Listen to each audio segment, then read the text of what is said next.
আপনারা জিনিসটা বুঝতে পারতেছেন আপনাদের জন্য এটা হচ্ছে যে কোনো সময় এটা ওপেন, এটা আমি আগেই বলছি।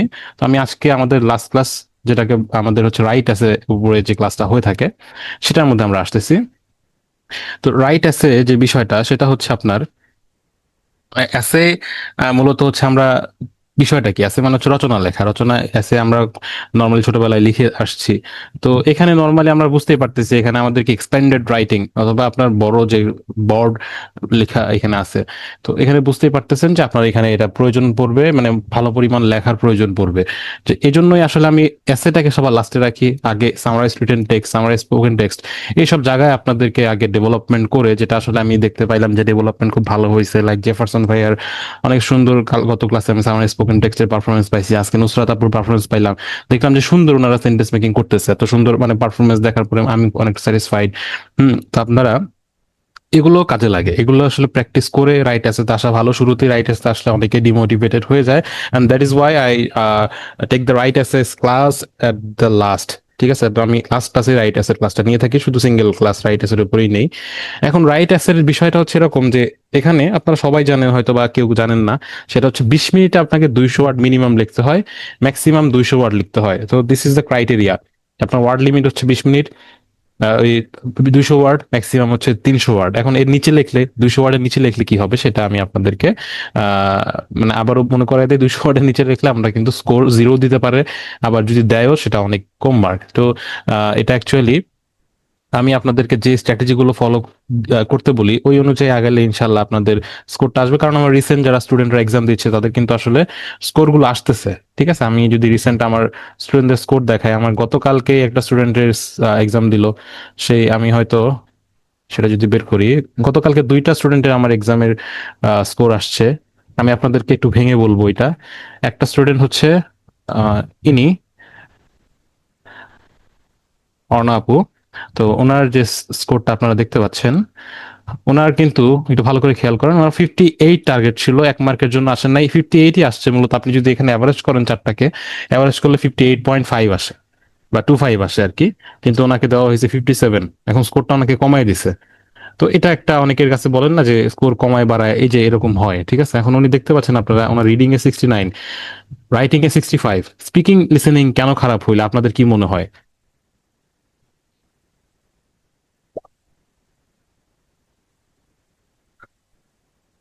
আপনারা কি সবাই আমার কথা শুনতে পাচ্ছেন?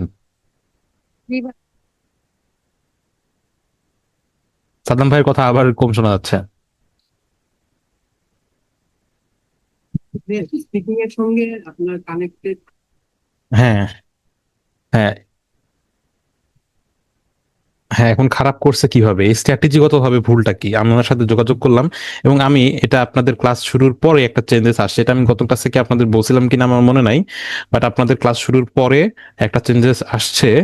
এজন্যই আসলে আমার সাথে কানেক্টেড থাকাটা জরুরি। যেমন আপনাদের আসলে ক্লাস শেষ হয়ে গেছে, অনেক স্টুডেন্ট থাকে আমার সাথে কমিউনিকেশনটা রাখে না, কিন্তু যারা কমিউনিকেশন রাখে তারা কিভাবে সাকসেসফুল হয় সেটা আমি আপনাদেরকে দেখাবো। তার আগে দেখায় যে আসলে চেঞ্জেসটা কি, সেই চেঞ্জেসটা আমি আগে আপনাদেরকে দেই, গ্রুপে দেই। তাদের হচ্ছে আলফা 1, ভালো করে খেয়াল করেন স্ট্র্যাটেজিক্যালি আমরা কিভাবে আগাইলে স্কোর আনাটা খুব সহজ একটা বিষয়, যে স্ট্র্যাটেজিগত ভাবে আগাইতে হয় আমাদেরকে। তো this is the new score pattern, যেখানে আসলে আমাদের স্কোরের কিন্তু চেঞ্জ আপডেট, এটা কিন্তু আপনাদের ক্লাস শুরুর পরে। এটা আমি আপনাদের এই জায়গায় রাখার কারণ হচ্ছে আপনাদের এখন মার্কস ডিস্ট্রিবিউশনটা আমি আগেই হয়তো দিতাম, বাট এখন মার্কস ডিস্ট্রিবিউশনটা আপনারা ভালো বুঝবেন, যেহেতু আমি আপনাদেরকে পুরো একটা কোর্স শিখাইছি আসলে স্ট্র্যাটেজিক্যালি আগানোর বিষয়ে আমি খুব ফোকাস দিছি। এই 15-20 দিন আগেও বা 1 মাস আগেও স্ট্র্যাটেজি ছিল ডিফারেন্ট। সবাই স্পিকিং বা লিসেনিং এ ভালো করার জন্য সবাই ফোকাস দিত রিপিট সেন্টেন্স এন্ড ডেসক্রাইব ইমেজে। ডেসক্রাইব ইমেজে মার্ক হচ্ছে 28, এটা আগে ছিল 30+, 30+ ছিল। রিপিট সেন্টেন্সে আগে ছিল 35, কমে গেছে, এখন 28-এ চলে আসছে। মানে এখানে প্রায় 6-7 মার্কের মতো কমছে। রিড অ্যালাউডে 4 মার্কের মতো কমছে, 8 মার্কের মতো এখন যাচ্ছে। তো আগে সবাই ফোকাস করতো রিপিট সেন্টেন্স এন্ড ডেসক্রাইব ইমেজে বেশি। And retell lecture summarise group ডিসকাশনের মার্কগুলো কিন্তু কম ছিল। রিটেল লেকচারে ছিল 15, সামারাইজ গ্রুপ ডিসকাশনে ছিল 20, দুইটা মিলে 35-এর মতো মার্ক ছিল। এখন দেখেন চেঞ্জেস আসলো কিরকম। রিটেল লেকচারের মার্কসটা হচ্ছে, যদি খেয়াল করেন ভালো করে, রিটেল লেকচারের মার্ক হচ্ছে স্পিকিং এ 12 প্রায়, লিসনিং এ 12, 12 12 কত হচ্ছে 24-এর মতো। আর সামারাইজ গ্রুপ ডিসকাশনে লিসেনিং এ যাচ্ছে 18, স্পিকিং এ যাচ্ছে প্রায় 17.1, বা বলতে গেলে 18 × 36 কাছাকাছি। তো আমি যদি চিন্তা করি, আমি অন এভারেজ যদি চিন্তা করি, উপরে 24 নিচে 36, টোটাল কত আসতেছে? 60 মার্কের মতো আসতেছে, 60 মার্ক আসতেছে শুধু একমাত্র একটা জায়গায়, সেটা হচ্ছে retell lecture, summarise group discussion. এবং এই দুইটার প্যাটার্ন কিন্তু সেম, মানে দুইটা একই টাইপের কোশ্চেন, যেখানে আসলে আমি আপনাদেরকে নিউ স্ট্র্যাটেজি, যেটা ওই স্ট্র্যাটেজি ফলো করতে বলছি। আমি কিন্তু আপনাদেরকে বলছি কোন কোন স্ট্র্যাটেজিতে স্কোর আসে, নিউ স্ট্র্যাটেজি যেটা আছে সেন্টেন্স বেসিসে। তো ওই স্ট্র্যাটেজি ফলো করে যদি আপনি আসেন, তাহলে যেটা হবে, আপনার এই লিসেনিং এ ভালো স্কোর এমনি চলে আসবে। লিসেনিং এ দেখেন অলরেডি 30-30-এর মধ্যে দেখা যাবে। আপনার যদি স্পিকিং স্টাইল খারাপও থাকে, তাও মার্কসটা আসবে। কেন এটা আমি কেন কনফিডেন্টলি বলতেছি, এটা আমি পরে আসবো। তার আগে আমি বলি যে আপনার যদি জাস্ট আমি যে স্ট্র্যাটেজি ফলো করতে বলছি, ওই স্ট্র্যাটেজিতে যদি আপনার স্পিকিং এর স্টাইলটা খারাপও থাকে, তাও লিসেনিং এ মার্কস আসবে। আর স্পিকিং এ তো আসবে। স্পিকিং এ আবার আপনার অন্য জায়গায় ডেসক্রাইবিং ইজ দিয়ে মার্ক তোলা জায়গা আছে, এখানে 28 মার্কের মতো। তো আমি যেটা বুঝাইতে চাচ্ছি, আমাদের লাস্ট ক্লাসে আসলে আমাদের এই এই জিনিসগুলো জানা জরুরি। শুধু আসলে আমরা তো পড়াশোনা করলেই হবে না, আমাদের স্ট্র্যাটেজিটা ঠিক করতে হবে। এই জন্য আমাদের লাস্ট ক্লাসে আমি এসে তো বেশি পড়া না, এসে অল্প পড়া, আমি স্ট্র্যাটেজি নিয়ে কথা বলি, স্টাডি প্ল্যান নিয়ে কথা বলি। তো এখানে স্ট্র্যাটেজিটা হইতে হবে এরকম যে আপনাদের ফার্স্ট মাথায় রাখবেন যে একটা বিল্ডিং বানানোর জন্য আগে আপনাদের একটা বেসমেন্ট বানাইতে হয় বা একটা ফাউন্ডেশন দিতে হয়। তো আপনাদের এখানে স্কোরিং এর একটা ফাউন্ডেশন আছে। আপনার লিসেনিং এন্ড স্পিকিং এর ফাউন্ডেশন কোথায়, সেটা আপনাদের আগেই ডিসাইড করতে হবে। তো আপনারা ফাউন্ডেশন রাখবেন retell lecture, summarise group discussion, দুইটা একই টাইপের প্যাটার্নের টপিক, একটা কভার করলে অন্যটা কভার হয়ে যাচ্ছে।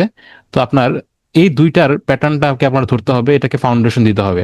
30-এর মধ্যে অ্যাটলিস্ট 25, মানে 90-এর মধ্যে ধরেন 75, অ্যারাউন্ড 75 করে পাওয়া এভারেজে, এই রেঞ্জে একটা স্কোর রাখলে 30-এর মধ্যে স্পিকিং এও 25 পাবেন, আবার লিসেনিং এও 25 পাবেন।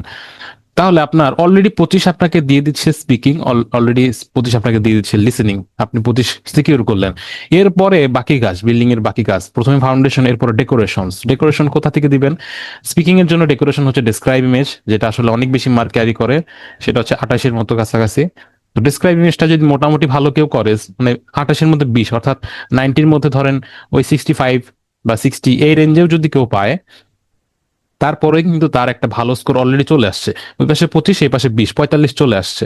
এখন বাকি জিনিসগুলো আপনি অন্যগুলা, যেমন হচ্ছে রেসপন্ড টু সিচুয়েশন 12 আছে, ওগুলো যদি 6, এটাতে 6 পান, তারপর হচ্ছে আপনি এই আর যে আছে রিপিট সেন্টেন্স, এটাতে অর্ধেক অর্ধেক যদি মার্ক পান, 6, 6, 12 আর 4, 16, মানে ওইখানে 45 আর 16-তে কত হচ্ছে? 60।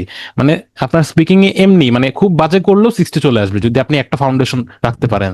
তো আপনাদের স্পিকিং এর ফাউন্ডেশন বললাম, লিসেনিং এও এরকম সেম। লিসেনিং এ আপনি এই জায়গায় যদি 25 নিয়ে আসতে পারেন, বাকিগুলা যদি এরকম অল্প অল্প করে মার্কও পান, তারপরে আপনাকে লিসেনিং এ অনেক বেশি বুস্ট আপ দিবে। আর লিসেনিং এর মার্কটা স্পিকিং এর সাথে, স্পিকিং স্টাইলের সাথে জড়িত না। কেউ যদি একটু খারাপ প্রোনাউন্সিয়েশন খারাপ হইতেছে, বাট আপনার ফ্লুয়েন্সি ইস্যু হচ্ছে, তারপরেও লিসেনিং এর মার্কটা আসে। কিভাবে আসে আমি এটা আগে বলি, আমি ডিসক্রাইব এটা একটু করি ভালোভাবে। ধরেন ওনার মার্কটা আমি দেখাইলাম, এটা ওনার এই গতকালকের এক্সামের রেজাল্ট। হ্যাঁ, এই যে 22 ফেব্রুয়ারি ওনার গতকালকের এক্সামের রেজাল্ট। আমি আমার আরেকটা স্টুডেন্টের স্কোর গতকালকেই ওনার রেজাল্ট আসলো, সেটা দেখাই।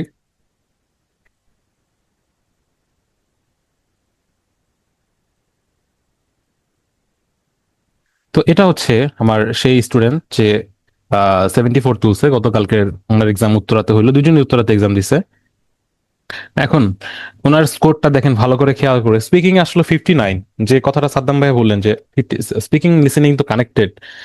স্পিকিং খারাপ করলো, ধরে নিলাম অন্যগুলার থেকে তো খারাপ করছে কম্পারিটিভলি, 70+ সবগুলোতে। রিডিং রাইটিং নিয়ে কোনো ইস্যুস নাই, কারণ আমি যে স্ট্র্যাটেজি ফলো করতেছি আপনি দেখতে পাচ্ছেন যে ওই স্ট্র্যাটেজির ধারে কাছে গেলেও তাদের স্কোরটা চলে আসে। যেমন অর্ণাপু কিন্তু আমার স্ট্র্যাটেজির কাছাকাছি ছিল, কিন্তু এত ক্লোজ ছিল না। অনেক কিছু উনি মানে ওই কিওয়ার্ড স্টাইলে করছে বা ফার্স্ট স্ট্র্যাটেজিতে করছে, কারণ ওনার স্ট্র্যাটেজি সম্পূর্ণ বেশি পুরোনো স্টুডেন্ট, তো আমার 2-3 মাস আগের স্টুডেন্ট। তো তখন এই স্ট্র্যাটেজিগুলো আমি হয়তো শো করি নাই, এখন এই স্ট্র্যাটেজিগুলো লাগতেছে এগুলো শো করা। এবং উনি হচ্ছে আমার সাথে কন্টিনিউয়াস কানেক্টেড ছিল, উনি এক্সাম দেওয়ার আগেও আমার সাথে প্রতিদিন আমার সাথে কথা বলতো, প্রতিদিন আমাকে প্রবলেম গুলো আমাকে শেয়ার করতো যে ভাইয়া এই সমস্যা।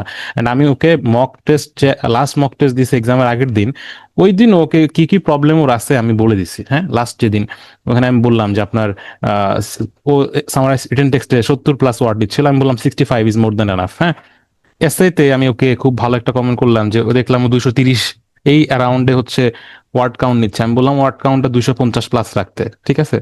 এরপরে বললাম যে এসএতে free hand sentence free hand sentence যেটা আর কি, ফ্রি হ্যান্ড রাইটিং করতে, গ্রামার আর স্পেলিং এর জন্য চিন্তা না করতে। এবং ও মক টেস্টে একরকম করছে, কিন্তু মেইন এক্সামে যে আমারটাই ফলো করছে, যে ও ফ্রি হ্যান্ড রাইটিং করছে, গ্রামার স্পেলিং এর দিকে তাকাই নাই, টেমপ্লেট কোনোভাবে কোনো টেমপ্লেট ইউজ করে নাই। শুরুতে হচ্ছে আপনার মানে কিছু ইন্ট্রো আর লাস্টে কনক্লুশন, আর বাকিটা পুরোপুরি নিজে থেকে লেখা। কিন্তু ওর আসছিল কিন্তু খুব কম, মানে কঠিন একটা, যে ওই যে প্লে, কি যেন ওই যে নাটকের প্লে একটা কি যেন আছে, আমি ভুলে গেলাম নামটা, ওইটা কি রোল প্লে করে আর কি, এরকম কিছু একটা, ওই যে নাট্যমঞ্চের একটা বিষয়, এটা খুব টাফ একটা ইয়া ছিল, তাও লিখছে ওইটা। এটা এরপরে আমি যদি দেখাই, যে এরপরে আরো কিছু সাজেশন, যে retell lecture, summarise, group discussion, এই দুইটাতে আমি বললাম যে আপনি কিওয়ার্ড নেবেন না, সেন্টেন্স নেবেন। এটা কিন্তু ও আগে কিওয়ার্ড স্ট্র্যাটেজি ফলো করতো, ওর এই মক টেস্ট, লাস্ট মক টেস্টেও কিওয়ার্ড স্ট্র্যাটেজি, মেইন এক্সামে গিয়ে সেন্টেন্স স্ট্র্যাটেজি চলে গেছে। ঠিক আছে, এই অনুযায়ী সে আগাইলো। আমি ওর মক টেস্টের রেজাল্টটাকে দেখাই আপনাকে। মক টেস্ট, লাস্ট মক টেস্টে কি কি হয়েছে। লাস্ট মক টেস্টেও কিন্তু 65, যেটা আসলে অনেকে বলে আমরা মক টেস্টে যে স্কোর পাই মেইন এক্সামে কি এর থেকে বেশি পাওয়া কোনোদিন সম্ভব, আমাদের তো কমই আসে, অনেকেই বলে। এই ধরনের ধারণা পুরোপুরি ভুল। আমরা মেইন এক্সামের থেকে বেশি পাওয়াটা খুবই অহরহ হচ্ছে, আমার স্টুডেন্টরা পাইতেছে, মক টেস্টের থেকে বেশি পায় কম পায়, এটা পুরোপুরি স্ট্র্যাটেজির উপরে। আপনি আলফার উপরে বা এপিউনির উপরে কোনোভাবে ডিপেন্ড করতে পারেন না ওরা কি স্কোরিং আপনাকে দিচ্ছে। তো আমি এরপরে,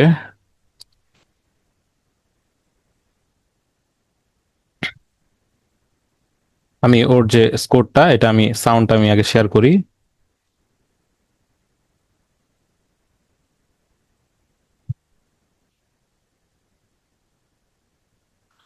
আমি ওর রিটেল লেকচার, যেটা আমার সাজেশন দেওয়ার আগে ও যেভাবে মানে কিওয়ার্ড বেসিসে করতো, সেটা আমি আপনাদেরকে দেখাই।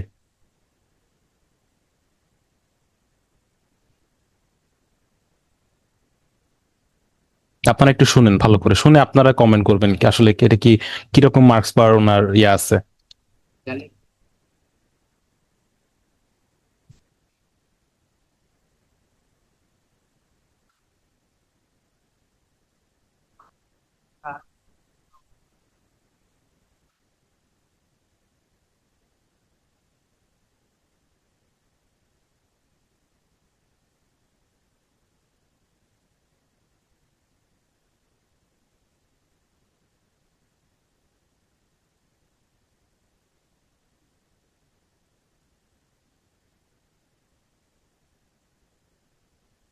আপনারা দেখতে পাইছেন, আপনাদের কি মনে হয় এটা কি মানে কতটুকু স্কোর পাওয়ার মানে ইয়ে আছে ওনার? Very less, I guess. আপনাদের তাই মনে হওয়ার কথা, আমি জানি না আপনাদের কি মনে হচ্ছে।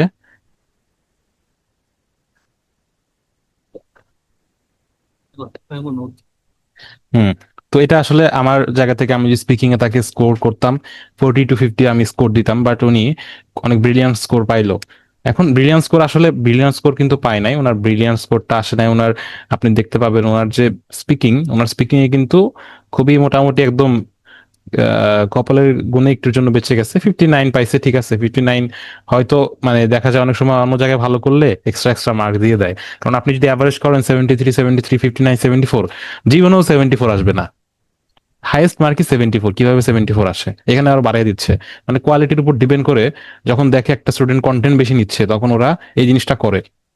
তখন দেখা যায় কোয়ালিটির উপর ডিপেন্ড করে ওরা মার্কটা বুস্ট করে দেয়, গ্রেস করে দেয়। তো দিস ইজ, হুম,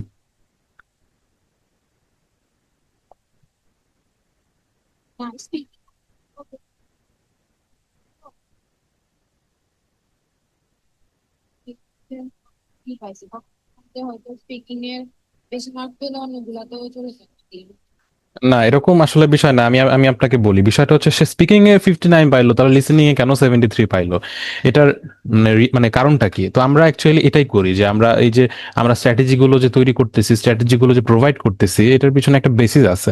আমরা কিন্তু মানে মানে হাওয়ার উপরে কোনো স্ট্র্যাটেজি বানাই না। আমরা স্ট্র্যাটেজি বানাই, বানানোর পরে সেটা কিন্তু অ্যাপ্লাইড, এবং সে স্কোর আসতেছে কিনা সেটার উপর ডিপেন্ড করে আমরা কিন্তু তাদের মক টেস্ট অ্যানালাইসিস করি। আমি লাইভ দেখাইলাম কিভাবে আসলে আমরা জিনিসটা করে থাকি। মক টেস্ট অ্যানালাইসিস করলাম, দেখলাম তার স্কোরটা কিভাবে আসছে, এবং এভাবেই আসে। আমি দুইটা স্কোর দেখাইলাম, একটা ফেল করছেন আর একটা হচ্ছে ভালো রেজাল্ট আসছে। তো যে স্ট্র্যাটেজিটা ফেল করছে সেটা তো অবশ্যই আমি আপনাদের বলবো না, স্কোর কোনটাতে আসতেছে আমরা এটা বুঝতে পারি, আমরা জানি, কারণ আমাদের ডে টু ডে লাইফে আমাদের অনেক স্টুডেন্ট আমাদের এরকম এক্সাম দেয় এবং প্রত্যেকের এক্সাম আমরা, এটা আমি হয়তো মানে থিওরিটিক্যাল যে ক্লাসগুলো একাডেমিক ক্লাসগুলো হয় নর্মালি ওখানে দেখানোর সময়টা থাকে না, লাস্ট ক্লাসে এসে আমি অ্যানালাইসিসটা করি, স্কোর অ্যানালাইসিস যেভাবে হয়ে থাকে অ্যাকচুয়ালি মার্কস ডিস্ট্রিবিউশন গুলো, এগুলো বোঝার জন্য যে আসলে আপনারা কিভাবে মার্কস তুলতে পারবেন। উনি স্পিকিং এ 59 পাইলো, লিসেনিং এ কেন ভালো করলো, এটা একটা খুব বড় প্রশ্ন, কারণ ওনার স্পিকিং স্টাইলটা ভালো না। স্পিকিং এ মার্ক দেয় স্পিকিং স্টাইলের জন্য, নট ফর কন্টেন্ট, এটা ভালো করে মাথায় রাখেন। স্পিকিং এ মার্ক দেয় স্পিকিং স্টাইলের জন্য, ওনার স্পিকিং স্টাইল দুর্বল, এর জন্য স্কোরটা কম আসছে। কিন্তু লিসেনিং এ কেন ভালো করছে, ফর দিস স্ট্র্যাটেজি, যে আমি ওকে বলছি, ওকে তো আপনাদের মতো এভাবে বুঝাইতেও পারি নাই, জাস্ট আমি মানে টেক্সটে বলছি যে আপনি, আমি ওর সাথে ওকে আগেই বলা যে আমার সাথে সবসময় কমিউনিকেশন রাখবেন, এবং কমিউনিকেশনটা রাখছে, এটা ওর জন্য অনেক হেল্পফুল। যে ওকে আমি একদম আপডেট, রিসেন্ট আপডেট অনুযায়ী বলছি আপনি সেন্টেন্স নেবেন অ্যান্ড আপনার হচ্ছে গ্রামার এন্ড স্পেলিং এর দিকে ফোকাস করবেন না রাইটিং এর ক্ষেত্রে। আর বলছি হচ্ছে রিটেল লেকচারের ক্ষেত্রে, সামারাইজ গ্রুপ ডিসকাশনের ক্ষেত্রে বলছি কিওয়ার্ডের যে ইয়া আছে, ফর্মুলাটা আছে, ওইটা বাদ দিয়ে আপনার সেন্টেন্সের ফরম্যাটে আসেন, সেন্টেন্সের ফরম্যাটটা নিয়ে কাজ করলে আপনার যেটা হবে, সেন্টেন্সে ও জায়গায় আপনার কন্টেন্টে মার্ক আসে এবং কন্টেন্টের মার্ক যায় পুরোপুরি লিসেনিং এ। তো কারো যদি দুর্বলতা থেকেও থাকে, স্কোরিং কম আসতেছে, বাট এটা আপনাকে স্কোর বুস্ট আপ করে, দেখে যে নিজে থেকে বলার চেষ্টা করছে স্টুডেন্টরা, তখন ওদের কন্টেন্টের এই মার্কের জন্য দেখা যায় মানে এই একটা গ্রেস মার্কিং চলে আসে, যেটা আমাদের, আমি যত আমি দেখছি স্টুডেন্টদের অ্যানালাইসিস করে আমি এটা পাইছি, যে আসলে যারা বেশি ওই যে মুখস্থ টাইপের বেশি বলে, ওদেরকে মার্কসটা এমনি ড্রপ করে দেয়, ওভারঅল ড্রপ করে দেয়। তো এই জন্যই আমার এই জিনিসটা হচ্ছে আমার মানে মানে অবজারভেশন থেকে আমি আপনাদেরকে বলতেছি যে স্ট্র্যাটেজিক্যালি আগাইতে হবে, নট ইমোশনালি, ঠিক আছে, যে আমি এটাতে ভালো আমি এভাবে করবো না, এরকম না, স্ট্র্যাটেজি আগাইতে হবে। সে কিন্তু অনেক ভালো স্পিকার না, আপনাদের লাইভ দেখাইলাম, আমি যদি সামরাইজ গ্রুপ ডিসকাশন ওপেন করি ওনার,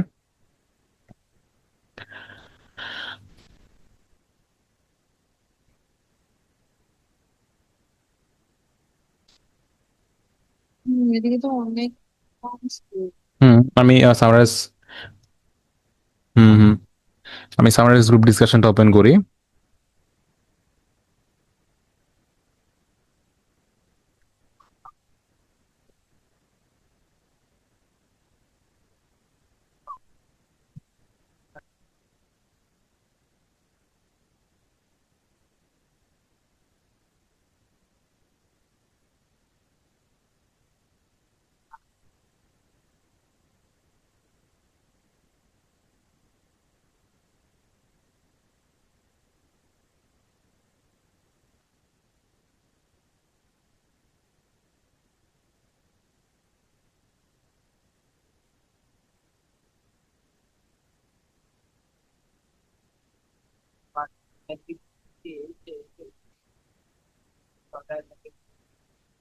উনি কিন্তু একটা জিনিস করছে, এটা আগে থেকে করতেছে, সেন্টেন্স বাই সেন্টেন্স পিক করার চেষ্টা করছে, কিওয়ার্ড স্টাইলে না। হ্যাঁ, সামারাইজ গ্রুপ ডিসকাশনে কিন্তু এটাই ট্রাই করছে। তো ওনাকে এখানে কিন্তু স্কোরটা কম দিছে। তো যারা আলফা এপিউনিতে প্র্যাকটিস করতেছেন, ভালো করে একটু আবার ভাবেন যে আসলে আপনাদের প্র্যাকটিসের এখানে যে স্কোরিং গুলো, এগুলো আপনাকে কোনোভাবেই মানে আপনাকে মেইন এক্সামের সাথে মিলায় স্কোর দিতে পারবে না, কোনোভাবেই পারবে না। সেটা আমি অনেক বলতে বলতে টায়ার্ড। আর এটা আপনারা হয়তো নিজেরাই এখন এখানে একটা প্রমাণ পাইলেন যে এভাবেই হয় অ্যাকচুয়ালি স্কোরিং, যে আপনার ও দেখছে যে ওখানে যখন এক্সাম দিছে, এটা তো ও তো করছিলই, আমি তারপরে বলছি না আপনার সেন্টেন্সটাই ঠিক আছে, সেন্টেন্সটাই নিতে হবে, রিডিও লেকচারে সেন্টেন্স নিচ্ছিল না, কিওয়ার্ড নিচ্ছিল, ওখানে আমি বলছি যে না আপনি সেন্টেন্স দিবেন। উনি অনেক জায়গায় রিপিটও করছে, একটা সেন্টেন্স বারবার করে বলছে, স্টিল ওনার কিন্তু খুব ভালো একটা স্কোর আসছে লিসেনিং কিন্তু অনেক ভালো স্কোর আসছে ওনার, ঠিক আছে। তো এই একটা স্ট্র্যাটেজিক্যালি আগানো, এটাই আমি বলতে চাচ্ছি যে স্ট্র্যাটেজিক্যালি আমরা কিভাবে আগাবো, আমাদের এই যে আমি যে আপনাদেরকে মার্কস ডিস্ট্রিবিউশন শেয়ার করছি, এই মার্কস ডিস্ট্রিবিউশন অনুযায়ী আমরা অ্যাকচুয়ালি যেটা আসলে আপনাদের করলাম, কোথায় গেল মার্কস ডিস্ট্রিবিউশন অনুযায়ী আমাদের আসলে বুঝতে হবে যে আমরা আমি ওপেন করি, দাঁড়ান একটা স্ক্রিনটা শেয়ার করি আগে। আমাদেরকে বুঝতে হবে যে আমাদের কোথায় আগে বেসটা দিব, লাইক রাইটিং এর ক্ষেত্রে আমাদের বেসটা হবে কোথায়, এসেতে, ঠিক আছে। আরেকটা বেস কোথায় হবে, আরেকটা বেস রিডিং এর বেস, দেখেন রিডিং এর base summarise written text, 28 mark, sorry 25 mark থাকে হচ্ছে রাইটিং এ, 20 মার্ক থাকে রিডিং এ। এটা আমি আপনাদের আগেও বলছি, রিডিং নিয়ে ভয় পাওয়ার কোনো কারণ নাই। আমার রিডিং এ আমার স্টুডেন্টরা কিন্তু অনেক পড়াশোনা করে নাই, ওরা ওরা অনেক পড়াশোনা করছে এরকম না, ওরা অল্প পড়াশোনা করে স্কোরটা আনছে and সবাই কিন্তু 60+ স্কোর আসছে। আমি যেটা বললাম আমার এই অভিজ্ঞতা থেকে, আমি আপনাদের যে ক্লাসে নিছি বলছি যে আপনাদের অ্যাকচুয়ালি রিডিং এ একটা মার্কস আসবে সেটা 60+, জাস্ট শর্টকাট মেথডটা যদি ফলো করেন, অনেক বেশি কষ্ট করা লাগে না। রিডিং এ কিন্তু ওনাদের 60+ আসতেছে, ওনারা অনেক বেশি পড়াশোনা করে নাই। তাহলে স্ট্র্যাটেজিগত ভাবে যেখানে আমারটা ফলো করছে সে 69 চলে আসলো, 65 চলে আসলো, কিন্তু এই স্ট্র্যাটেজি যেখানে আপু যেখানে আসলে ফলো করতে পারে নাই সেখানে উনি ওনার স্কোরটা কম আসছে। উনি কিন্তু আসলে টু বি অনেস্ট পটেনশিয়ালি আমার এই স্টুডেন্টের থেকে আপুর পটেনশিয়ালটা বেশি ছিল। ওনার স্পিকিং স্টাইল ভাইয়ার থেকে ভালো, কিন্তু স্টিল তারপরেও তার স্কোরটা কম আসার একটা ম্যাসিভ কারণ হচ্ছে retell lecture and summarize group ডিসকাশনে আমি যে স্ট্র্যাটেজিটা ফলো করতে বলছি ওই জিনিসটা আসলে সে ক্যাপচার করে নাই। তো অথবা সে আমার সাথে কমিউনিকেশনটা ওইভাবে রাখে নাই, রাখলে হয়তো আমি আপডেটসটা দিতে পারতাম, মক টেস্টটা আমাকে শেয়ার করে না, যেটা আমি আপনাদেরকে হাইলি রেকমেন্ড করি। ক্লাস আমাদের শেষ হয়ে যাওয়ার পরেও আপনারা আমার সাথে যোগাযোগ রাখবেন, মক টেস্ট শেয়ার করবেন, আমি ওই অনুযায়ী সাজেশন দিব। কারণ পিটিতে রিসেন্ট দেখা যায় প্রতি মাসে কিছু না কিছু আপডেটস থাকে এবং ওই আপডেটস অনুযায়ী আমাদের কাজ করতে হয়। তো এই জন্য আসলে আপনাদের কাছে আমার রিকমেন্ডেশন এন্ড আমার রিকোয়েস্ট থাকবে সবসময় আমার সাথে যোগাযোগ রাখতে, যদি একটা ভালো স্কোর রাখতে চান। তো এখানে এটাই বলবো যে ওনার স্কোর কম মানে কিভাবে আসলো, সামারাইজ গ্রুপ ডিসকাশন রিটেল লেকচারে ধরেন কম পাইছে, অনেক কম পাইছে, সেটা 30-এর মধ্যে যে 15 মার্কসের মানে একটা ডিফারেন্স চলে আসে। হ্যাঁ, মানে বড় একটা, যা 30-এর মধ্যে 15 পাইছে, 30-এর মধ্যে 15 পাওয়া মানে যদি এক্সট্রা 10 মার্কস এখানে পাইতো, লিসেনিং এ ধরেন পাইছে 10 আরো এক্সট্রা, স্পিকিং এ 10 মার্ক আরো বেশি পাইছে, দুইটা মিলে কিন্তু 5-5 10 মার্ক বেশি পাওয়া যাইতো। 10 মার্ক বেশি পাওয়া মানে হচ্ছে আপনার 10-10 করে যদি বেশি পাইতো, শেয়ার হয়ে দেখা যাইতো আপনার এখানে 50, এখানে 50, স্পিকিং এ 50, লিসেনিং এ 50, তাহলে প্রায় 60-এর কাছাকাছি চলে আসতো। তো 60-এর কাছাকাছি চলে আসা মানে ওনার অ্যাভারেজে কত স্কোর আসে তখন দেখেন, এখানে 60, এখানে 60, 69, 65, অলমোস্ট 68 চলে আসতো। বাট উনি আরো বেশি পোটেনশিয়াল আছে, রাখেন উনি ভালো করার। রিডিংটাও মোটামুটি ভালো ছিল, রাইটিংটা ভালো ছিল, স্পিকিংটা উনি খারাপ হয়ে গেছে।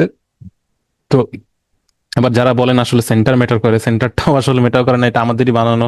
টিউবিএসসি তে পরীক্ষা দিচ্ছেন, ওনার জাস্ট একটুর জন্য হইলো না। স্ট্র্যাটেজিক্যালি আমরা ঠিক থাকার কারণে, ঠিক না থাকার কারণে এরকম বিষয়গুলো আসলে। তো যাই হোক, স্ট্র্যাটেজিক্যালি আমাদের আগাইতে হবে, এটা আমি বলতে চাচ্ছি। ওই অনুযায়ী আজকের ক্লাস আমি বলবো যে মাথায় রাখবেন স্ট্র্যাটেজি গুলো, আমি যেগুলো বলে দিছি প্রত্যেকটা ক্লাসে আমি বলছি স্ট্র্যাটেজি গুলো নিয়ে আগান, ভয়ের কোনো কারণ নাই, ইনশাল্লাহ একটা স্কোর চলে আসবে। যাই হোক, আমি আমার ক্লাসে আসি। রাইট অ্যাসিড নিয়ে আমি কথা বলতেছিলাম। রাইট অ্যাসিড যে বিষয়টা, সেটা হচ্ছে রাইট অ্যাসেতে আপনার মিনিমাম 200 ওয়ার্ড, ম্যাক্সিমাম 300 ওয়ার্ড লিখতে হয়। এখন এখানে হচ্ছে আমাদের দুইটা স্ট্র্যাটেজি ফলো করে থাকি। একটা শুরুতে আমি যেটা আসলে উইক স্ট্র্যাটেজি, যেটা দুর্বল স্ট্র্যাটেজি, আমাদের একটা ব্যাচে অনেক ধরনের স্টুডেন্ট থাকে, আমার দুর্বলটা দেখাইতে হয় সবসময়, এটা আমি করে থাকি। আবার যেটা অ্যাকচুয়ালি সবাইকে আমি বলে থাকি স্ট্রং স্ট্র্যাটেজি, সেটাও আমি বলবো স্ট্রং স্ট্র্যাটেজির কথা। সেটা আমি এটা এখানে দেখে নিই একটু, যে ওনার মক টেস্টটা যদি আমি খেয়াল করি, ওনার মক টেস্টে উনি যখন এসে লিখতো, এসে লেখার ক্ষেত্রে আমি বলছি যে দেখেন ফ্রি হ্যান্ড রাইটিং করবেন। ফ্রি হ্যান্ড রাইটিং মানে অনেক বেশি নিজ থেকে লেখা, উনি তাই করছে। উনি অনেক বেশি বানান ভুল করছে, অনেক গ্রামাটিক্যাল মিস্টেক করছে। এত বানান ভুল করে, এত গ্রামাটিক্যাল মিস্টেক করে, দেখেন গ্রামারে 0, স্পেলিং এ 0, তারপরেও কেন মেইন এক্সামে ভালো করলো? এটা একদম মানে একদম সার্টেন জিনিস যে আসলে আপনার বানান এবং গ্রামার এই দুইটাতে খারাপ, এই দুইটাতে আমি সবসময় বলি স্যাক্রিফাইস করেন এক্সপেন্ডেড রাইটিং এ। এসেতে গ্রামার আর স্পেলিং এর দিকে খেয়াল রাখা যাবে না, আপনার খেয়াল রাখতে হবে আপনি কত বেশি নিচ থেকে লিখতে পারেন। সেটা সহজ বাক্য হোক, সেটা সিম্পল সেন্টেন্স হোক, সমস্যা নাই, মানে লেখার মান আছে না যে আমরা চ্যাটিং যেভাবে করি ওইভাবে হোক, কোনো সমস্যা নাই। বাট আপনাকে লিখতে হবে অ্যাজ মোর অ্যাজ পসিবল। উনি 230টা লিখছে, আমি সবসময় বলি 270+ লিখতে, তাহলে স্কোরটা আরো সিকিউর থাকে। এসেতে নিজে থেকে যদি লেখা যায় তাহলে ওটা অনেক বেশি সিকিউরড। এবং যখন আপনি নিজে থেকে লিখবেন, গ্রামার এন্ড স্পেলিং এর কথা না ভেবে নিজে থেকে যখন লিখতে থাকবেন, তখন কিন্তু অনেক লেখা যায়। এমনি এই এত কিছু ভেবে ভেবে লিখতে গেলে, এই স্ট্রাকচার মেনটেন করে আমার। হুম। জি আপু। হুম হুম।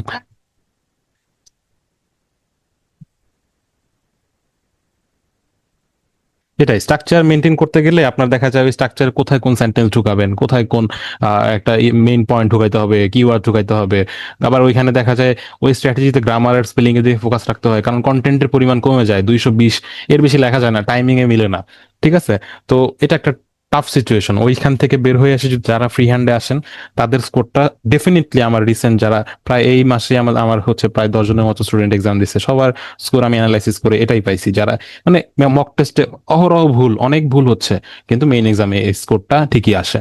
তো এটাই আমি আপনাদেরকে এসে শুরু করার আগে বলার এটাই কারণ যে আপনারা এসে ফার্স্ট স্ট্র্যাটেজি হচ্ছে এরকম যে একটা স্ট্রাকচার বেসিসে করবেন। সেই স্ট্রাকচার গুলো কিরকম, রাইট এসে আগে তো জানতেন টেমপ্লেট দিয়ে করা হইতো, একটা টেমপ্লেট মুখস্থ করে ওইটা দিয়ে যে কোনো এসে লেখা হইতো। বাট এখন এসেটা কি করা হবে, এখন আর এসে আপনার ওইভাবে লিখলে হবে না, স্ট্রাকচারটা ফলো করতে হবে। স্ট্রাকচার মানে কি আসলে? স্ট্রাকচার মানে হচ্ছে যে কোনো একটা রচনা আসলো, সেই রচনা, আচ্ছা আমি আগে দেখাই আসলে আগে কি করা হয়তো, সেটা আগে দেখাই।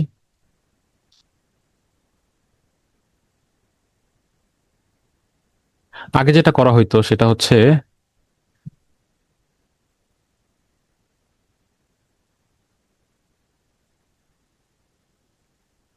এরকম একটা টেমপ্লেট, ধরেন এরকম একটা টেমপ্লেট আছে, এটা একটা মুখস্থ টেমপ্লেট, 180 ওয়ার্ড এখানে কভার করতো, 180 ওয়ার্ড মুখস্থ।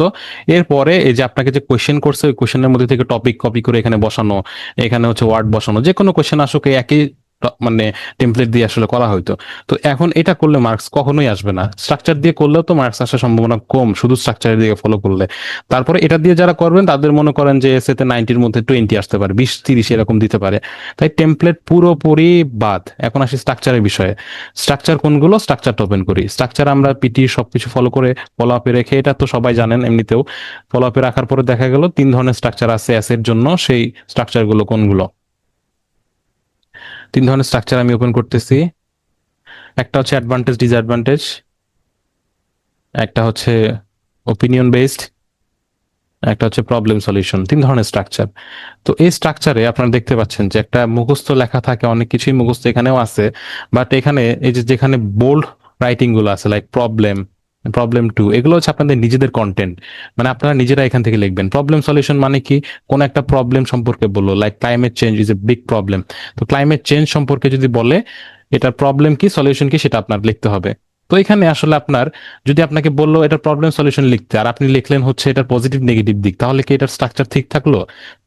এটা প্যাটার্নটা বুঝতে হবে যে আপনাকে চাইছে কি, কি ধরনের আনসার চাইছে, ওই ধরনের আনসার। মানে স্ট্রাকচার মানে এইটা, স্ট্রাকচার মানে কিন্তু আসলে মুখস্থ করা না, বা টেমপ্লেট আর স্ট্রাকচারের মধ্যে পার্থক্য এইটা। ধরেন আমি যদি সহজ বাংলায় বুঝাই, যে আপনাকে খাবার খাইতে বলা হয়েছে, আপনার খাবার তো সবাই খায়, অনেকে বলে যে আসলে আমরা যদি এই স্ট্রাকচারের মধ্যে অনেক কিছু মুখস্থ লেখা থাকে, এখন মুখস্থ লেখা লিখলে কি আসলে স্কোর আসবে? এটা তো আগেই অনেকবার ইউজ হয়েছে, আমার অনেক স্টুডেন্ট এগুলো ইউজ করছে, তাহলে কি এটা আসলে ইউজ মানে সমস্যা হবে কিনা এটা ইউজ করলে? তো এটা তারা বুঝে না যে মুখস্থ করলেই সেটা আসলে টেমপ্লেট হয়ে যায় না। লাইক আপনি ধরেন আপনার একটা টেবিলে বসছেন, টেবিলে 2জন ভাত খাচ্ছে, 2জন খাচ্ছে নুডলস। এখন যে ভাত খাইতেছে স্বাভাবিক সে হাত দিয়ে খাবে, আর যে হচ্ছে নুডলস খাচ্ছে সে হচ্ছে কি ফর্ক দিয়ে বা কাঁটা চামচ দিয়ে খাবে।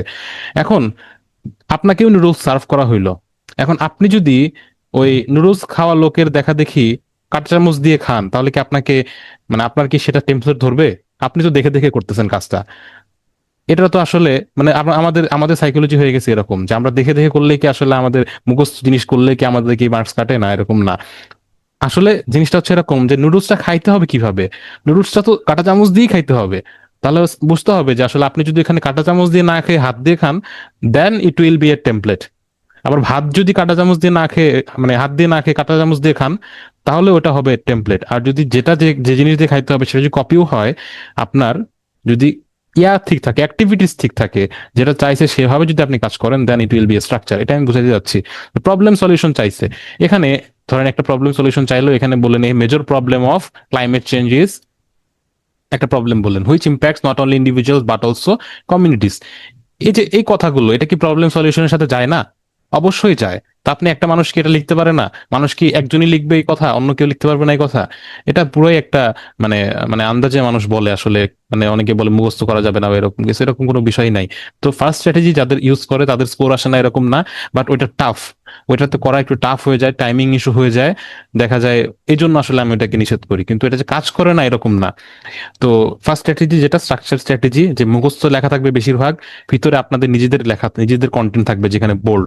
এখানে নিজের কন্টেন্ট কম হওয়ার কারণে এটাতে মার্কসটা কম আসে, বাট কাজ করে না এরকম কোনো কথাই নেই। আপনি যদি এরকম সেম মুখস্থ লেখা রেখে ভিতরে কন্টেন্ট বেশি দিতে পারেন, মোটামুটি ভালো একটা কন্টেন্ট 100 ওয়ার্ডের কন্টেন্ট দিতে পারেন, এটাও কাজ করবে, কেন করবে না, অবশ্যই কাজ করবে। তো এটা আমি বলতে চাচ্ছি যে আপনাকে চাইলে হচ্ছে প্রবলেম সলিউশন আপনি লিখলেন অ্যাডভান্টেজ ডিসঅ্যাডভান্টেজের মতো করে, অথবা অনেক সময় দেখা যায় এরকম কোয়েশ্চেন আসছে যে what is the most pressing problem of today's world, ঠিক আছে? এখন আসলে টুডেজ ওয়ার্ল্ডের মানে বর্তমান সিচুয়েশন সব থেকে প্রেসিং প্রবলেম কোনটা এবং এটার সলিউশন কি? আপনি একটা মোটামুটি প্রবলেম সলিউশনে একটা স্ট্রাকচার মুখস্থ করছেন, এখন মেইন পয়েন্টটা তুলে দিলেন হচ্ছে what is the most pressing problem, অথবা লিখলেন it is clear that pressing problem has become one of the most urgent issues. এটা কি হবে?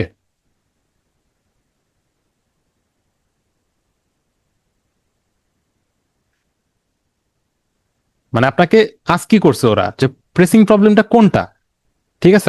আপনি কিন্তু, ওরা কিন্তু আসলে কোনো টপিক দেয়ই নাই, আপনার কাছে জিজ্ঞেস করছে যে আপনাকেই টপিকটা সিলেক্ট করতে হবে, যে আপনার মতে সব থেকে প্রেসিং প্রবলেম, সব থেকে মানে মানে সমস্যাদায়ক প্রবলেম কোনটা, এটা আপনারই সিলেক্ট করতে বলছে। করার পরে আপনাকে সলিউশন দিতে বলছে, আপনি কপি করলেন যে pressing, it is clear that pressing problem has become one of the most urgent issues. তখন ওরা যায় এটাকে টেমপ্লেট ধরে। হুম। তো টেমপ্লেট এন্ড স্ট্রাকচারের মধ্যে ডিফারেন্সটা আশা করি আপনারা বুঝতে পারছেন। স্ট্রাকচার যদি আসে কি করবেন, প্রবলেম সলিউশন স্ট্রাকচার ফার্স্ট স্ট্র্যাটেজিতে যেটা করতে হয় যে আমাদের একটা ইন্ট্রো থাকে, ইন্ট্রো মুখস্থ, কনক্লুশন মুখস্থ, এরপরে বডি ওয়ান হয়, প্রবলেম সলিউশন হলে বডি ওয়ানে প্রবলেম নিয়ে কথাবার্তা থাকে, বডি টুতে সলিউশন নিয়ে কথাবার্তা থাকে, এভাবে করে আগানো। এটা আমি বলতেছি হচ্ছে ফার্স্ট স্ট্র্যাটেজির কথা। ওপিনিয়ন বেসডেও সেম, ওপিনিয়ন বেসডে হয় অ্যাগ্রি অথবা ডিসএগ্রি, এখানে অ্যাগ্রি করবেন অথবা ডিসএগ্রি করবেন। যদি অ্যাগ্রি করেন তাহলে বডি ওয়ান বডি টু দুইটাই অ্যাগ্রি হবে, আর ডিসএগ্রি করলে বডি ওয়ান বডি টু দুইটাই ডিসএগ্রি হবে। তবে অনেকে বডি ওয়ান বডি টু মানে অ্যাগ্রি একটা ডিসএগ্রি একটা এভাবে লিখতে চান, সেক্ষেত্রে অবশ্যই মাথায় রাখবেন এখানে তাহলে মিক্সড ওপিনিয়ন লিখতে হবে। মিক্সড ওপিনিয়ন, আপনি অ্যাগ্রি বা ডিসএগ্রি দুইটা একসাথে করতে পারবেন না, লিখবেন মিক্সড ওপিনিয়ন, ঠিক আছে? তাহলে আপনি এখানে অ্যাগ্রি, বডি ওয়ানে অ্যাগ্রি, বডি টু তে ডিসঅ্যাগ্রি করে আপনি এটা লিখবেন। আর বাকি সব তো মুখস্থ, শুধু বোল্ড যে লেখাগুলো আছে এগুলোতে আপনারা নিজেদের কন্টেন্ট দিবেন ওই টপিক অনুযায়ী। এরপরে আসে অ্যাডভান্টেজ ডিসঅ্যাডভান্টেজ, এখানেও সেম কথা, যে এখানে একটা বডি ওয়ান থাকবে, বডি টু থাকবে। যেমন এখানে এটা হচ্ছে বডি টু, এটা হচ্ছে উপরেরটা হচ্ছে বডি ওয়ান, আর ইন্ট্রো আছে, কনক্লুশন আছে। বডি ওয়ান এখানে অ্যাডভান্টেজ, বডি টু এখানে ডিসঅ্যাডভান্টেজ। কোয়েশ্চেনটা ভালো করে বুঝতে হবে। 20 মিনিট সময়ের মধ্যে প্রথম 30 সেকেন্ডের মধ্যে আপনাকে কোয়েশ্চেন বুঝতে হবে, আর লাস্টে 4 থেকে 5 মিনিট সময় রাখতে হবে রিভিশন দেওয়ার জন্য, যদি ফার্স্ট স্ট্র্যাটেজিতে আগান। কারণ এখানে আসলে দেখা যায় ওয়ার্ড কাউন্ট বেশি হয় না, 220, এবং গ্রামার আর গ্রামার আর স্পেলিং এর দিকে ফোকাস রাখতে হয়, যেহেতু আপনি অনেক কিছুই মুখস্থ করে যাচ্ছেন। তাহলে আপনার ওই 4টা মার্কস আপনার কভার করতে হয়, গ্রামার আর স্পেলিং ভুল করা যাবে না আমার ফার্স্ট স্ট্র্যাটেজিতে। এখন আসি সেকেন্ড স্ট্র্যাটেজি কোনটা। সেকেন্ড স্ট্র্যাটেজি হচ্ছে খুবই সহজ, ওইটার জন্য কোনো পড়াশোনা করতে হয় না, কোনো কিছু মুখস্থ করতে হয় না, খুব ফ্লেক্সিবল। আসলে পিটি যারা স্কোর তোলার যে স্ট্র্যাটেজি গুলো, ওইটা আসলে খুব অল্প সময়ের স্ট্র্যাটেজি। আর যারা আসলে মানে যত বেশি এটা ঘোলাটে করবেন, পিটিএ যত বেশি আসলে আপনি মানে করবেন, কঠিন করে নিবেন, তত এটা কঠিন হবে। পিটি যত সিম্পলি করার চেষ্টা করবেন, পিটি তত আসলে আপনাকে সহজে রেজাল্ট দিবে, এটাই আলটিমেটলি। এটা যদি মুখস্থ করতে যান অনেক সময় লাগবে, অনেক কষ্ট। আলটিমেটলি আমি যে সেকেন্ড স্ট্র্যাটেজি, এতদিন যে স্ট্র্যাটেজি গুলো দেখাইছি, আলটিমেটলি দেখবেন দুই একটা বাদে বেশিরভাগ মানে মার্ক তোলার মতো স্ট্র্যাটেজি গুলো আসলে সহজ স্ট্র্যাটেজি। তো এখানে এস এর ক্ষেত্রে যেটা আমি বলতে চাচ্ছি, এস এতে যেটা করবেন, ছোটখাটো একটা ইন্ট্রো রাখবেন। ছোটখাটো একটা ইন্ট্রো রেখে ভিতরে বডি ওয়ান বডি টু তে কি করতে হবে এটা তো বলে দিছি, একটা অ্যাডভান্টেজ একটা ডিসঅ্যাডভান্টেজ। পুরোপুরি নিজের মতো করে লেখা শুরু করবেন। হ্যাঁ, যাই মাথায় আসে ওই টপিক সম্পর্কে আপনি ওটা লেখা শুরু করবেন, এরপরে কনক্লুশন দিয়ে শেষ করে দিবেন। গ্রামারের দিকে ফোকাস করবেন না, স্পেলিং এর দিকে ফোকাস করবেন না। আপনার যখন লেখা নিজে থেকে লিখবেন, ওরা কন্টেন্টে মার্ক দিবে, ফর্মে মার্ক দিবে, যে এই যে ফর্ম গুলো, ঠিক আছে? এখানে যে আপনার লেখার মানে 4টা প্যারাতে লেখা, এটার জন্য ফর্মে মার্ক আসে। কারণ হচ্ছে আপনার প্যারাগ্রাফ মানে হচ্ছে একটা প্যারায় লেখা, এসে মানে হচ্ছে ফুল একটা কন্টেন্ট একসাথে লেখা, কনজুগেট হিসাবে আপনার মানে ওই 4টা 5টা প্যারা দিয়ে লেখা। তো এসে আর প্যারাগ্রাফের মধ্যে পার্থক্য এটাই যে আপনি যদি পুরোটাকে একবারে লিখে ফেলেন একসাথে, তাহলে এটা প্যারাগ্রাফ হয়ে যাবে। এভাবে ডিফারেন্ট ডিফারেন্ট বডিতে লিখলে এটা এসে হয়, তাই ফরম্যাটটা আমাদের মাথায় রাখতে হবে। অ্যান্ড আপনার আরো একটা খুব ইম্পর্টেন্ট বিষয়, সেটা হচ্ছে অ্যাসেতে একটা প্যারা থেকে অন্য একটা প্যারাতে যাইতে একটার বেশি ইন্টার ক্লিক করবেন না, একটা ইন্টার দিবেন। একটা ইন্টার দিয়ে সেকেন্ড ইয়েতে যাবেন, এখান থেকে জাস্ট একটা ইন্টার দিয়ে সেকেন্ডটাতে আসবেন, দুইটা ইন্টার দিবেন না, অনেকে এটা করে থাকে। এরপরে এসে সম্পর্কে যদি আরো বলি, লাস্ট যে কথাটা, সেটা সব থেকে ইম্পর্টেন্ট কোয়েশ্চেন আপনারাই করবেন, এটা আমি অ্যান্সার করে দিচ্ছি। এসে আমরা আসলে মানে কি করবো, এসে আমি এত এত টপিক সম্পর্কে আমরা আইডিয়া কোথা থেকে পাবো? আইডিয়া তো দরকার, তাই না? আইডিয়া ছাড়া আমরা তো লিখতে পারবো না। আমার একটা টপিক আসলো, এটার শর্টকাট অ্যান্সার এটাই হচ্ছে যে আপনার খুবই ইজিলি আপনাদের অ্যাকচুয়ালি যদি আপনারা রাইট এসেতে এসে জাস্ট প্রেডিকশন ফাইল গুলো পড়েন, এখানে প্রেডিকশন ফাইলে 54টা কোয়েশ্চেন আছে। এই কোয়েশ্চেন গুলো যদি আপনি নিয়ে প্রত্যেকটা কোয়েশ্চেন নিয়ে চ্যাট জিপিটিতে দিয়ে এ সম্পর্কে কিছু ইজি পয়েন্ট দিতে বলেন, ওরা ইজি পয়েন্ট দিবে। আপনার কাজ খালি ওই জিনিসটা বোঝা, কিছুই মুখস্থ করবেন না, কারণ মুখস্থ করার এখানে কোনো আসলে প্রয়োজনই নাই। আপনি জাস্ট টপিক গুলো বুঝবেন যে হ্যাঁ এই টপিক দিয়ে এটা বুঝাচ্ছে, তাহলে আলটিমেটলি একটা টাইমের পরে আপনি দেখবেন যে হ্যাঁ ইউ আর মানে আপনি ওই সিচুয়েশনটাতে পৌঁছে গেছেন যে যেখানে আর আসলে আপনার কোনো কিছুই মুখস্থ করতে হচ্ছে না, আপনার নিজে থেকে লেখার প্রবণতা তৈরি হয়েছে। এছাড়াও আমি আপনাদেরকে এসের জন্য একটা মানে কমন আসতে পারে এরকম কিছু আমি দিচ্ছি, যেগুলো আসলে এইগুলো দিলে প্রেডিকশন ফাইল তো দূরে থাকে, আমি যেটা দিব আপনাদেরকে ওইখান থেকে একটা না একটা আসলে কমন চলে আসে। আমি ওইটা আপনাদের আগে শেয়ার করি। তো অ্যাসে প্রেডিকশনটা আমি আপনাদেরকে গ্রুপে দেই।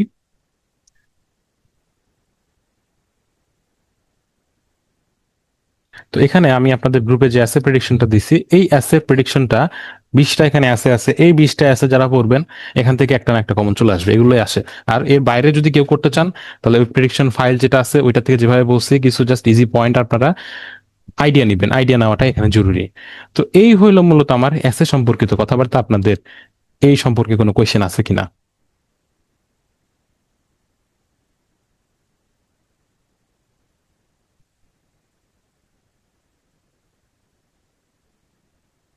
এনিওয়ান?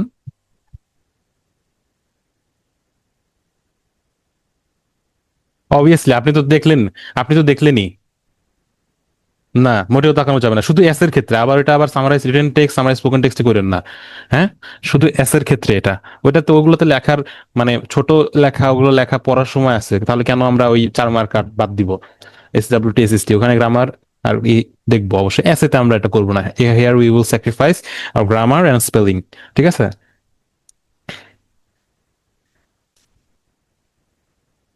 আর কোনো কোয়েশ্চেন কারো?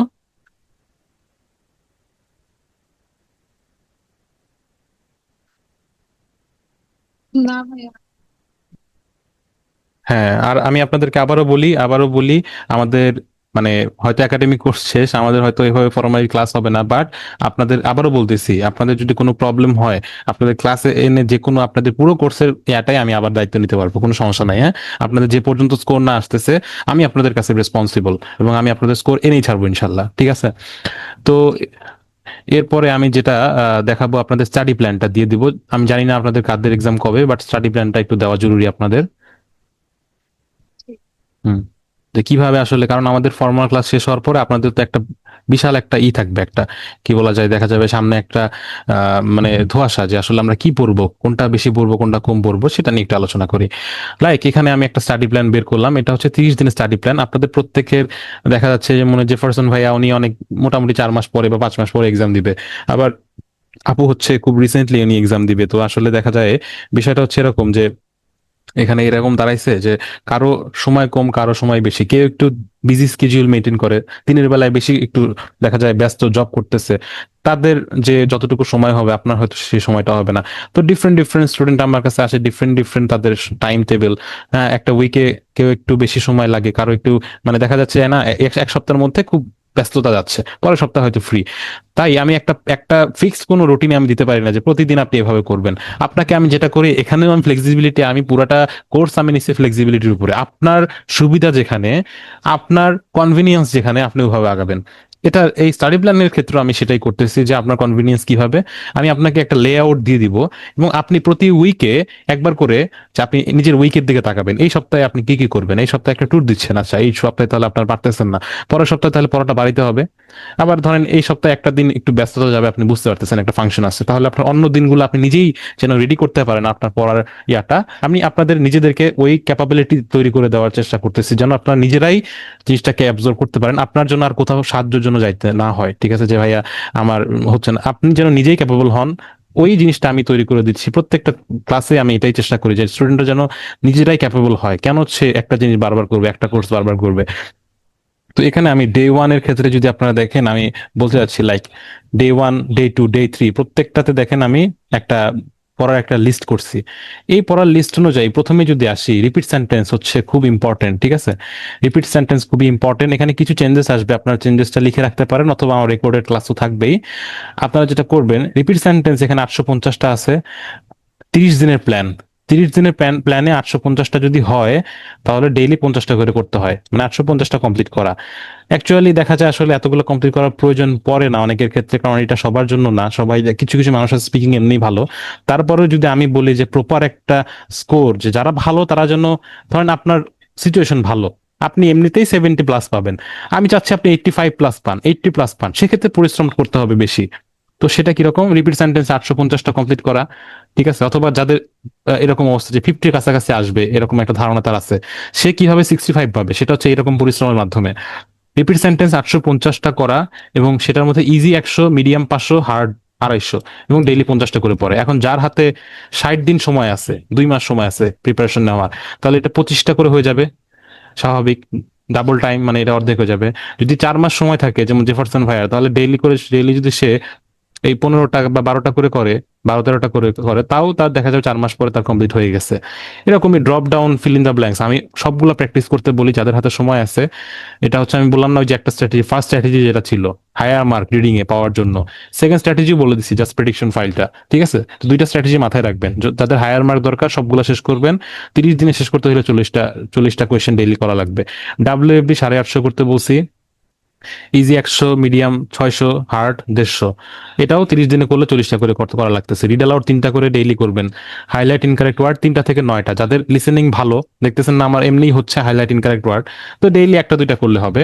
বাট যাদের একটু দুর্বলতা আছে লিসেনিং এ বা হাইলাইট ইনকারেক্ট ওয়ার্ড খারাপ আসতেছে, তাদের অবশ্যই 8টা-9টা করে ডেইলি করতে হবে। এর কারণ হচ্ছে হাইলাইট ইনকারেক্ট ওয়ার্ড থেকে একটা বড় মার্ক যায় রিডিং এ। তো রিডিং এর মার্কটা আমরা কভার করতে হলে অবশ্যই হাইলাইট ইনকারেক্ট ওয়ার্ড হচ্ছে কিন্তু একটা বেস। আবার মনে করে দিই, রিডিং এর বেস কি কি? Summarise written text and highlight incorrect word, এটা হচ্ছে রিটেন পার্ট, রিডিং পার্টের বেস। আর লিসেনিং স্পিকিং এর বেস হচ্ছে summarise, group discussion and retell lecture, ঠিক আছে। রাইটিং এর বেস 4টাই, এটাকে আসলে আপনি করতে পারবেন না, 4টাই সমান সমান ভূমিকা রাখে। Summarise written text, essay, summarise spoken text, write from dictation, ওটাতে 4টাই মানে একদম সমান সমান কন্ট্রিবিউশন রাখে। কিন্তু রিডিং এর বেস হচ্ছে highlight incorrect word and summarise written text. তো অবশ্যই হাইলাইট ইনকারেক্ট ওয়ার্ডটা ভালো করতেই হবে যাদের একটু দুর্বলতা আছে। এরপর drag and drop, only prediction file পড়তে বলা হয়েছে। এটা করলে 40টা করে আসবে না, এটা যদি প্রেডিকশন ফাইল করেন তাহলে ডেইলি ওই দেখা যাবে হচ্ছে যদি 30 দিনের প্ল্যানে আগান, তাহলে ডেইলি ওই 6-7টা করে করলেই আপনার 30 দিনে হয়ে যাবে, ঠিক আছে। ওই 180টার মতো আছে। Listening, fill in the blanks, এখানে আসলে সব শেষ করা লাগবে না, আসলে সব শেষ করার প্রয়োজনীয়তা নাই, ডেইলি 2-3টা করে করতে পারেন, এটার মার্কসটা কম, তাই এটা আসলে খুব বেশি একটা ইম্পর্টেন্ট না। এরপরে বলা আছে স্পিকিং এর ডেসক্রাইব ইমেজ 2টা করে করবেন রেগুলার। রিটেল লেকচার এখানে 1টা করে বলা আছে, আপনারা এটা যেটা করবেন এটা 2টা করে করবেন। রেসপন্ড টু সিচুয়েশন 1টা 2টা করবেন, 2টা করে বা 1টা করে করলেন। সামারাইজ গ্রুপ ডিসকাশন 2টা কোয়েশ্চেন মাস্ট করতেই হবে, সামারাইজ গ্রুপ ডিসকাশন খুবই ইম্পর্টেন্ট। সামারাইজ স্পোকেন টেক্সট 1টা করে করবেন, সামারাইজ রিটেন টেক্সট 1টা করে করবেন, আর প্রেডিকশন ফাইলটা শেষ করবেন। আর এর ক্ষেত্রে বলা আছে যে আপনি তো আসলে প্রতিদিন আসলে প্র্যাকটিস করা সম্ভব না, 20 মিনিট করে সময় লাগে। তে প্রতিদিন 5টা করে কোয়েশ্চেন, যেটা ওই প্রেডিকশন ফাইলে আছে, ওইটা খালি কনসেপ্ট নিবেন, অনলি কনসেপ্ট দিয়ে বোঝানো হয়েছে যে আপনি খালি রিড করবেন কোনটা দিয়ে কি বোঝাচ্ছে, আজকে যেটা পড়াইলাম আর কি, যে প্রেডিকশন ফাইলটা একটু বোঝা, এই তে কি বোঝায়, এসেটা বুঝে যাওয়া। এই জন্য আসলে ডেইলি 5টা করে প্রেডিকশন ফাইল করে করে যাবেন, দেখবেন একটা ভালো একটা পর্যায়ে আপনি চলে যাবেন। এবং এটা গেল প্রতিদিনের পড়া। একটা দিন এরকম থাকবে ডে 4, কারণ এসে তো আপনি প্রতিদিন প্র্যাকটিস করতেছেন না, খালি কনসেপ্ট বুঝতেছেন। একটা দিন যেন এরকম থাকে যে 2টা করে এসে যেন ওই দিন আপনি প্র্যাকটিস করেন।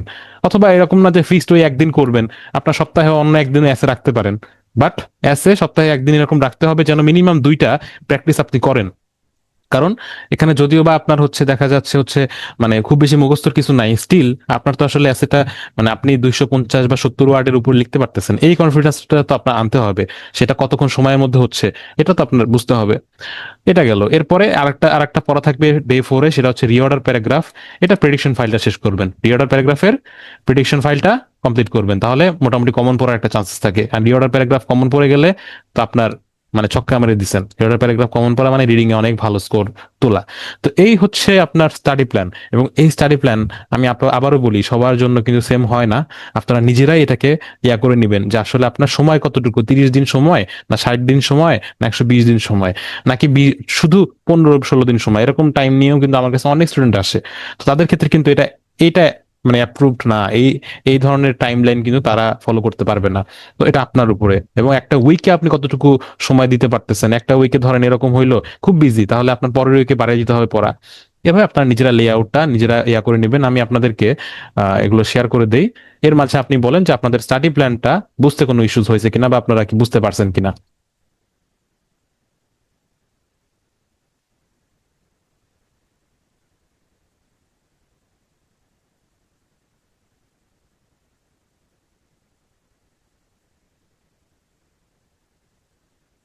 এনিওয়ান?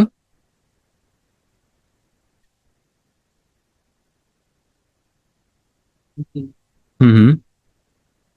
হ্যাঁ, অবশ্যই অবশ্যই। আচ্ছা তাহলে ভাইয়া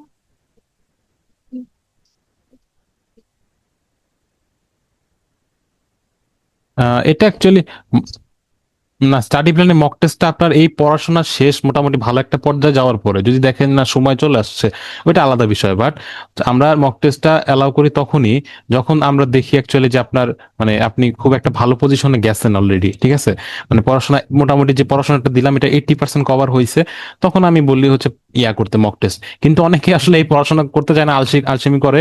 তখন দেখা যায় যে আসলে আপনার যতটুকুই পড়া হয়েছে অ্যাটলিস্ট পড়াটা কভার করতে হবে, কিছু তো পড়া কভার করতে হবে, আপনার ইউজ টু হইতে হবে মডিউলে, যেন যেন আপনি মক টেস্টের জন্য বসতে পারেন। তো এই জিনিসটা করতে হবে মিনিমাম, যে জিনিসটা যে আপনার কিছু পড়াশোনা না করে মক টেস্টে বসা যাবে না। এরপর এক্সাম কাছাকাছি চলে আসলে তো মক টেস্ট দিতেই হবে, কিছু করার নাই। অপিনিয়ন বেসড, হ্যাঁ, অ্যাডভান্টেজ ডিসঅ্যাডভান্টেজ।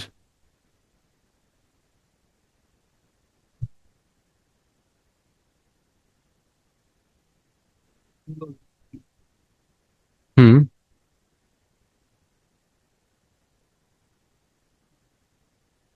হুম, আসতেও পারে, এই জন্যই তো বললাম যে আমার সাথে টাচে থাকতে হবে।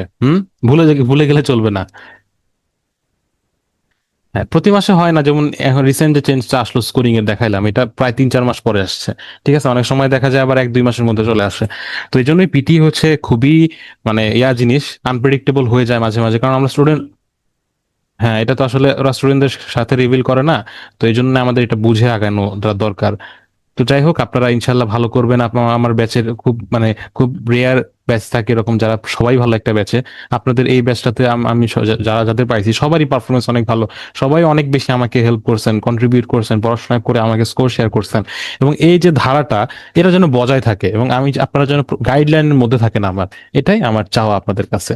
ইনশাল্লাহ আপনারা পড়াশোনা করবেন, অ্যান্ড আপনাদের যে কোনো প্রবলেম আমাকে আমি জানি না আপনাদের জন্য কতটুকু করতে পারছি, বাট অবশ্যই দোয়া রাখবেন আমার জন্য, আপনাদের জন্য অবশ্যই দোয়া থাকবে ইনশাআল্লাহ। ঠিক আছে, আর আপনাদের যখন রেজিস্ট্রেশনের প্রয়োজন হবে আমাকে জানায়েন। হুম।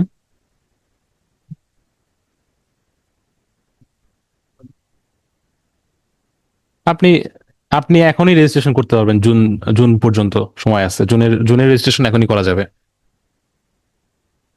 জি জি। আর আপনি চাইলে মানে অ্যাটলিস্ট মানে 3-4 মাস আগে রেজিস্ট্রেশন করা যায় আর কি। হুম হুম। তো আপনারা যখন রেজিস্ট্রেশন করার ইয়া হবে তখন আমার সাথে যোগাযোগ করবেন, অথবা আমি নিজেই, আপনাদের তো খোঁজ খবর সবসময় থাকবে, আপনাদের সাথে কমিউনিকেশন থাকবে। ইনশাআল্লাহ সমস্যা নাই, যে কোনো ধরনের প্রবলেম আমি আছি। আপনারা সাহসের সাথে পড়াশোনা করেন, আপনাদের অবস্থা কিন্তু খুব ভালো, আপনাদের দেখাইছি স্কোর তোলা খুব কঠিন কিছু না। জাস্ট মন থেকে ভয়টা দূর করবেন, আপনারা পারবেন, এই সাহস নিয়ে আগাবেন, স্ট্র্যাটেজিক্যালি আগাবেন। ইমোশনালি আগানো যাবে না, এটা বারবার আমি এক কথাই বলি, স্ট্র্যাটেজিক্যালি আগাইতে হবে, সাইকোলজিক্যালি ফিট থাকতে হবে। অ্যান্ড এক্সামের যে সিচুয়েশন, এক্সাম দেওয়ার আগে আপনারা যারা এক্সাম ডেট নিয়েছেন অবশ্যই আমার সাথে যোগাযোগ করবেন, যে কিছু সাজেশন দেওয়া, যে আসলে কি কি করবেন কি না করবেন, ঠিক আছে, এগুলো বলে দেওয়া, ওই বিষয়গুলো আমি আপনাদের সাথে শেয়ার করবো ইনশাল্লাহ। ঠিক আছে।